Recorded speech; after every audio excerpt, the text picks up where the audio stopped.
I would expect you to have already opened PyCharm and create a new project called lists or anything like intro to lists that helps you understand that this project is where you understand and learn how to code lists so that you can get back to it whenever you need to understand the concept of lists.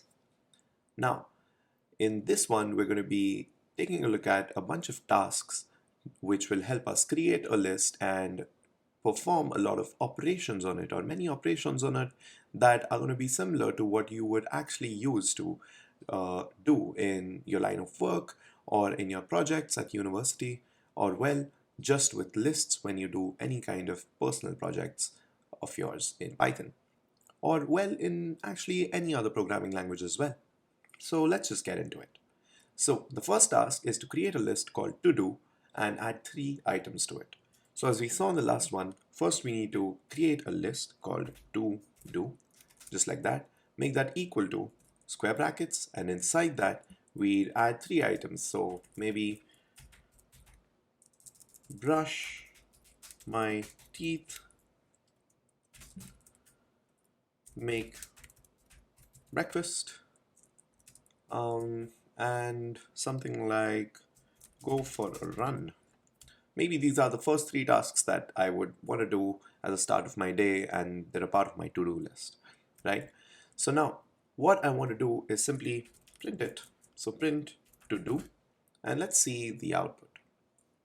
When I run that, it simply shows me the list in the output pane as it is. So it shows me these square brackets and then as a string, the brush my teeth string, make breakfast string, and go for a run string.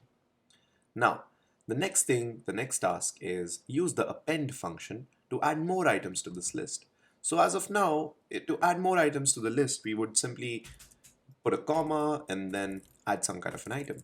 But this is not a luxury that you would get as a programmer always, because when you write a production application, you would actually want to take input from the user and then use that input and then add it to the list or put it inside your list data structure.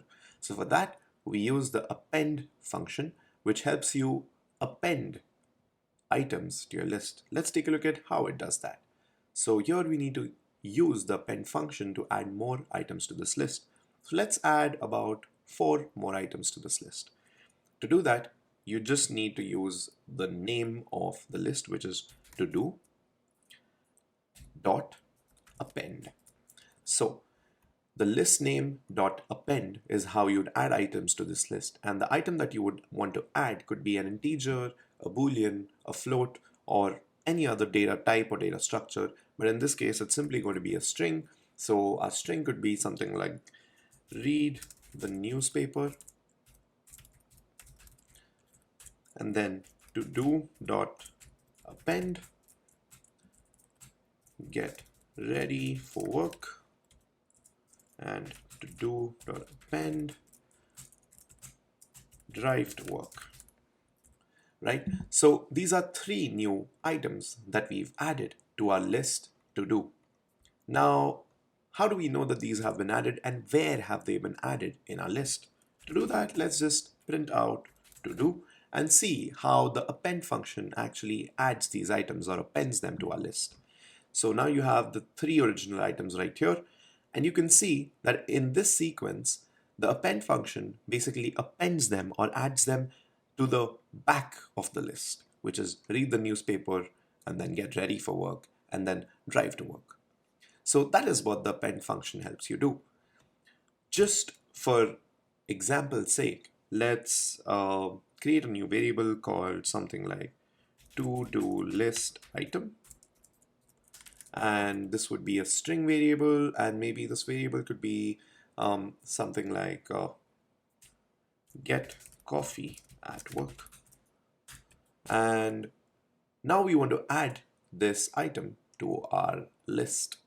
So to do that, we would simply write to do, which is the name of our list, dot append, and then to do list item, which is this variable. And now if I run this, you can see that we also have get coffee at work appended or added to our list. The next one is to print the list, which we've already done here. So let's just take that and put that right here for this task so that everything is sorted and in place. And just run it again. So yeah, it does run. I'm going to remove this extra print statement for now. Let's move on to the next task. So the next task is print the first and the last item of the list. So the first and the last item, right? Now we know that the first item always resides at position 0, so that's pretty simple. So print to do, which is our list name, with square brackets at position 0, which should be our first item, and when I click on run, yep, it prints out brush my teeth. So print to do prints out brush my teeth, which is at position 0 and is the first item. Now the last item would be at position,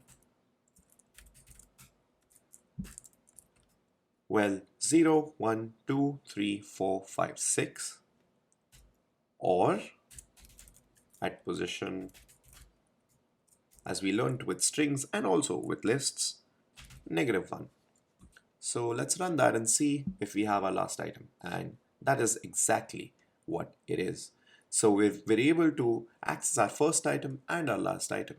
To access the first item with a negative index, it would simply be -1 or -1, -2, 3, 4, 5, 6, and 7.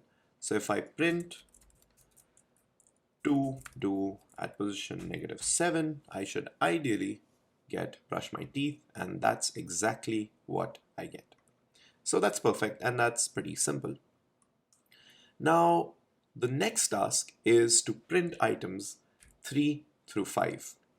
So I'm just commenting all of these so that we know that what we're printing out is for this task and it doesn't get jumbled up with all of our other tasks. So I'm just commenting these out for that reason.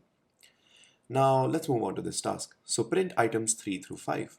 So that's 0, 1, 2, 3. So you want 3 through 5. So that's 4 and 5. So we want read the newspaper, get ready for work, and drive to work.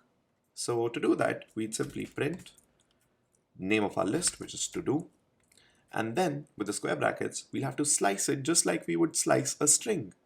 In this case, we need from index 3, which is right here. So index 3 to, would it be index 5 right here? Let's check that out. So index 3 to index 5 and run that. And it says read the newspaper and get ready for work.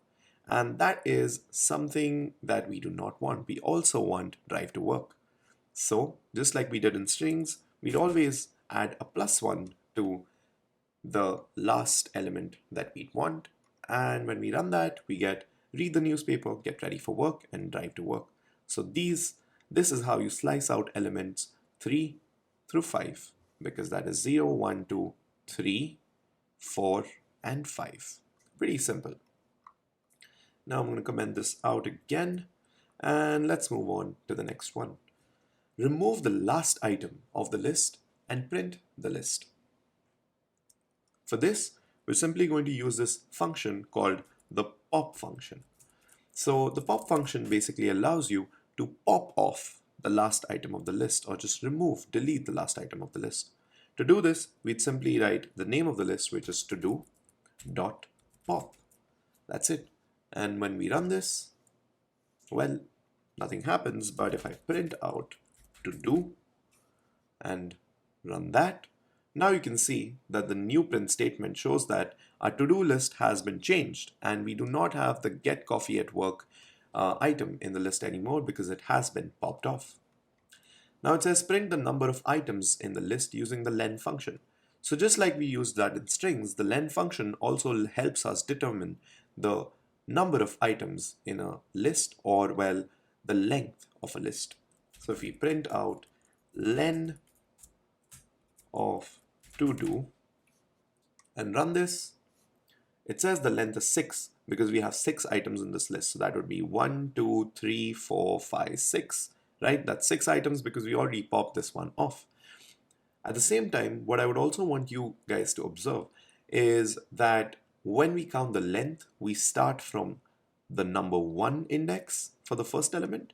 But when we count indices, we start from the 0th index for the first element. So this element is at position 0, 1, 2, 3, 4, 5. And when you count the length, it's going to be 1, 2, 3, 4, 5, and 6. And that's why the length is 6, because this list holds 6 items. Now, what I'm going to do is simply comment this one out and also the previous to-do list out, so that we have our new to-do list printed in our console or our output pane. So this is our current to-do list or our current to-do list variable. The next task is to print the list using the while loop. Now this one's a little tricky, or well, it just sounds tricky, but it's pretty simple.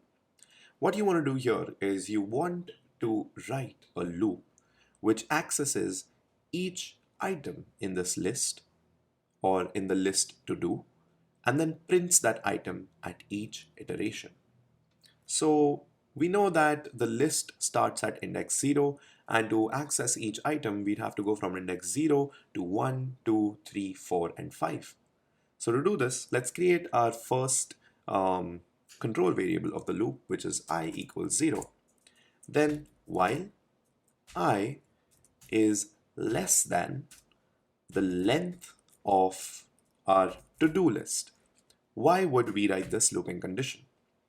You do not want the value of I to be equal to 6, simply because if we print out to do at position 6, we'll get a good error which says list index out of range, because as we know, the list indices are from 0, 1, 2, 3, 4, and 5, right? So the condition, the looping condition, always needs to be 1 below your length of the list, or just below the length of your list. So while I, or the value of I, is less than the length of the to-do list that we have, print to do at position I. So when to do is 0, or when I is 0, to do at position I would be brush my teeth, right? And when I is 1, to do at position I will be make breakfast. When I is 2, to do at position I would be go for a run, and so on until I equals 5, and well, to do is try. To do at position 5 is try for work. But for this loop, there's one more thing that's missing, which is our increment or our update statement. In this case, since you want to go through each element of this list, you would want to increment the value of I, or update the value of I, by a factor of 1 in every iteration. So for the first loop or the first iteration, I is going to be 0. It prints out to do at position I, which is to do at position 0. That should be brush my teeth. Then it updates I, so I becomes 1. And then, well, 1 is still less than 6. So to do at position 1 will be make breakfast. To do at position 2 will be go for a run, and so on. And then when I equals 5, and we have to do at position 5 is drive for work, I increments and goes on to the value 6. And then this condition, the looping condition, goes false. So the loop stops because 6 is not less than 6. So that's where your loop stops, and you have gone through every element of your list and well printed it. So let's see this in action. When I run this, it shows me each and every element here of my list printed exactly once. Now to make this look a little better, what I could do is, I know that I basically holds the position of the elements in my list, right? So I could simply write, well, I, str of I, plus the period symbol and space and plus to do of I. So what's happening here is, since I is an integer, I'm just typecasting it to a string, and then I'm using the plus operator to join it to this period with a space, and then the list item. So when I run this, this is what my output looks like. So position 0 is brush my teeth, position 1 is make breakfast, position 2 is go for a run, and so on through position 5, which is drive for work. To make this more readable, because we don't usually have indices that start from position 0. You could simply write str of I plus 1. In this case, you just have position 1 is brush my teeth, 2 is make breakfast. So you're simply changing the output when you're printing. You're not really changing the index in the list. So this is how you could also edit your output in the list. Let's move on to the next task. So print this list using the for loop. Now this is actually one of my favorite ways to print a list or access a list, because a for loop makes it so much more easier to access and print a list. So for this, we write for our control variable, that's I, in range len of the to-do list. Or you could also write from position 0 to the length of the to-do list, which is essentially just this condition. I'm simply going to comment this out so that I can only see the output for my for loop, and print out to do at position I. And when I run this, I get the same exact output, right? Because the value of I is handled by the range function, and we don't really need an update statement in this case, or even a looping condition. It's just the range function that helps us with it. Now, to, well, format this in the same way that we did, we'd use the same logic, which is str of I plus 1 plus the period symbol space plus to do at position I, and when we run this, we get the same output. Another way, and honestly a better way in my opinion, to do this would be for I in to do. Make sure you've got the list name correct. Print I. So now, if I just comment this out, you see that I have like a much simpler 2 lines of code. And this is basically going to do this, but without the indices. And this helps us access each element in the to-do list just using this code. So what this does is I takes up each value in the to-do list for the range length of the to-do list. So this is how you can access each value in, well, the to-do list. Now, that was for this task. We leave it right there and move on to the final task for this lesson. The final task is we want to go on to the next and the final task in this lesson, which is to change the value of the second item in the list. So first off, let's determine what's the second item in the list. The second item in this list is make breakfast, and maybe instead of making breakfast today, we want to order in breakfast, right? So let's change this value. So the second item is make breakfast, and it is at position 0, 1. It is at position 1.